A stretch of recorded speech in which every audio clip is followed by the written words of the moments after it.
இந்த போட்டோக்கும் எனக்கும் எந்த சம்பந்தமும் இல்லை. இது நீங்க விருப்பப்பட்டு கேட்கறதுனாலதான் இதான் அந்த போட்டோ.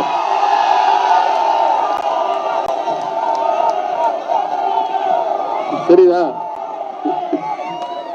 கீழே படுத்திருக்காருல்ல, அதான் எடப்பாடி பழனிசாமி அவர்கள்.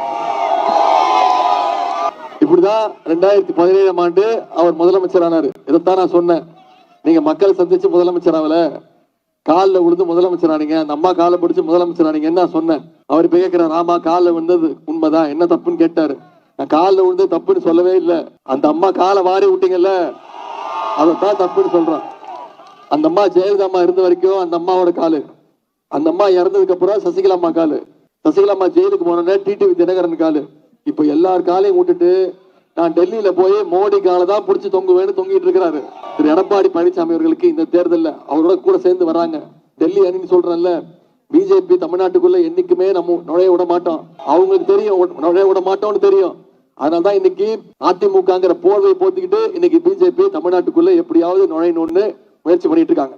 இந்தியாவில் இருக்கக்கூடிய பல மாநிலங்கள்ல பாஜக கண்ட்ரோல் எடுத்துட்டாங்க. ஆனா தமிழ்நாட்டுக்குள்ள மட்டும் நுழைய விட மாட்டேங்கிறோம். ஏன்னா தமிழ்நாடு என்னைக்குமே சுயமரியாதை மண்.